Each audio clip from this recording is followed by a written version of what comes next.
សូមក្រាបថ្វាយបង្គំព្រះថេរានុថេរៈគ្រប់ព្រះអង្គសូមគោរពសម្ដេចទ្រង់ឯកឧត្តមលោកជំទាវអស់លោកលោកស្រី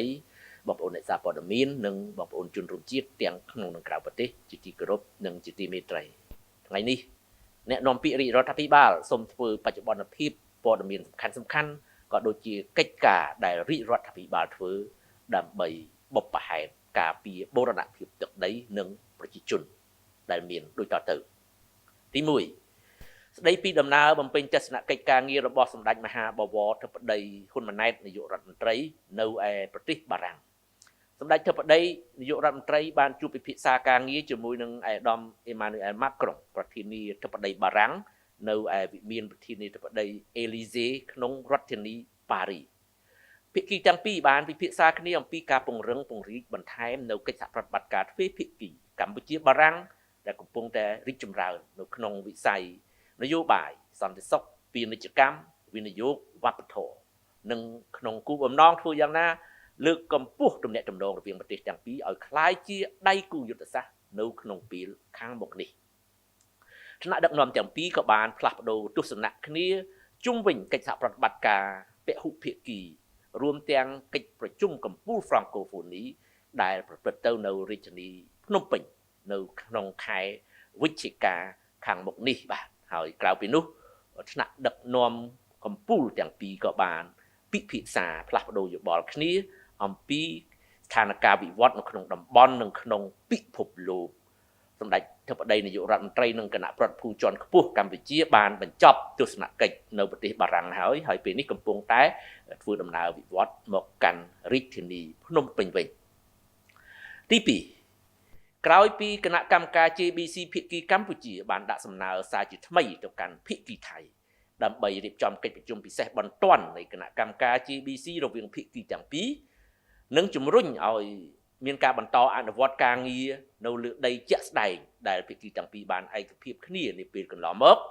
ឆ្លៀតឱកាសនេះអ្នកនាំពាក្យរាជរដ្ឋាភិបាលសូមរំលឹកជូនជនរួមជាតិជ្រាបអំពីខ្លឹមសារ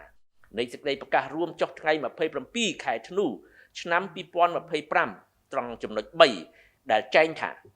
ភាគីទាំងពីរឯកភាពគ្នាថារាល់កិច្ចព្រមព្រៀងក្រោមសេចក្តីប្រកាសរួមនេះមិនត្រូវធ្វើឲ្យប៉ះពាល់ដល់ការងារខណ្ឌសីមាព្រំដែន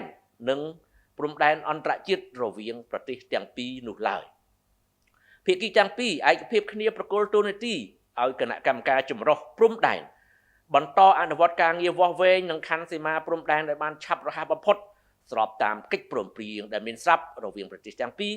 ដើម្បីសម្រេចបាននូវសន្តិភាពយូរអង្វែងនៅតាមបណ្ដោយព្រំដែនរវាងប្រទេសទាំងពីរភាគីទាំងពីរឯកភាពគ្នាថានឹងប្រើប្រាស់យន្តការដែលមានស្រាប់នៃគណៈកម្មការចម្រុះព្រំដែនដើម្បីធានាសុវត្ថិភាពនិងសន្តិសុខរបស់ក្រុមការងារវាស់វែងចម្រុះនៅលើទីតាំងជាក់ស្ដែងដោយរាប់បញ្ចូលទាំងសុវត្ថិភាពពីក្របមីនផងដែរភាគីទាំងពីរឯកភាពគ្នាថាគណៈកម្មការចម្រុះព្រំដែននឹងផ្ដល់អាទិភាពខ្ពស់បំផុតចំពោះការវាស់វែងនិងខណ្ឌសីមាព្រំដែននៅតំបន់រងផលប៉ះពាល់ដែលមានជនស៊ីវិលរស់នៅបាទដោយសារតែចំណុចនេះមានសារៈសំខាន់សម្រាប់ភាគីពាក់ព័ន្ធដូច្នេះខ្ញុំសូមបកប្រែជាភាសាអង់គ្លេសដូចតទៅ The point 3 of joint statement of December 27, 2025 stated that both sides agree that all arrangements under this joint statement are without prejudice to the border demarcation and international boundary between the two countries. Both sides agree to refer to the Joint Boundary Commission to resume at the earliest the survey and demarcation works in accordance with existing agreement between the two countries to achieve lasting peace along the borders. Both sides agree to utilize Joint Boundary Commission existing mechanism to ensure safety and security of the joint survey team on the ground, including its safety from landmines. Both sides agree that the Joint Boundary Commission will accord the first and foremost priority for the immediate survey and demarcation work in the affected border area where the civilian resided. អ្នកនាំពាក្យរាជរដ្ឋាភិបាលសូមបញ្ជាក់ជូនជនរួមជាតិជ្រាបថា គឺនៅក្នុងស្មារតីនៃសេចក្តីប្រកាសរួមដែលបានឯកភាពគ្នានិងចង់បានសន្តិភាពយូរអង្វែងនៅតាមព្រំដែននេះហើយទើបបានជាភាគីកម្ពុជាបានដាក់សំណើជាបន្តបន្ទាប់ទៅកាន់ភាគីថៃដើម្បីអនុវត្តការវាស់វែងកំណត់ខណ្ឌសីមាព្រំដែនរវាងប្រទេសទាំងពីរឲ្យបានឆាប់ដោយអនុលោមតាមអនុសញ្ញាសន្ធិសញ្ញានិងច្បាប់អន្តរជាតិក្នុងនាមជាប្រទេសដែលស្រឡាញ់សន្តិភាពនិងគោរពច្បាប់អន្តរជាតិកម្ពុជាមានឆន្ទៈយ៉ាងមោះមុតក្នុងការស្វែងរកដំណោះស្រាយបញ្ហាព្រំដែនដោយសន្តិវិធី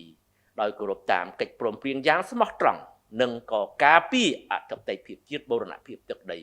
យ៉ាងផ្ដុំផ្ដាច់ផងដែរ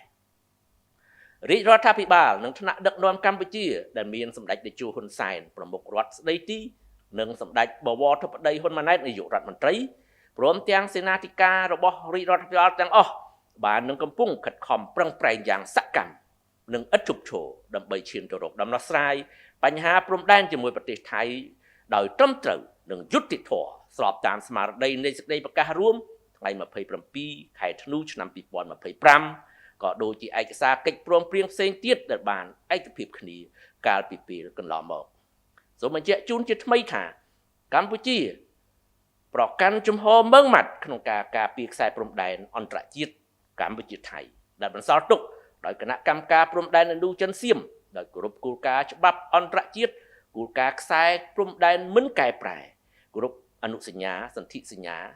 បារាំងសៀមផែនទីកំណត់ហេតុបោះបង្គោលព្រំដែនរបស់គណៈកម្មការបោះបង្គោលព្រំដែនឥណ្ឌូចិនសៀមព្រមទាំងកិច្ចព្រមព្រៀងនិងឯកសារពាក់ព័ន្ធនានាដែលភាគីទាំងពីរបានឯកភាពគ្នាកម្ពុជាមិនទទួលស្គាល់ជាដាច់ខាតនៅការកែប្រែខ្សែព្រំដែនណាមួយដែលកើតចេញពីការប្រើប្រាស់កម្លាំងនោះឡើយអាស្រ័យហេតុនេះសូមបងប្អូនជនរួមជាតិជ្រាបជាព័ត៌មានសូមអរគុណសូមគោរពលាតែប៉ុណ្ណេះបាទ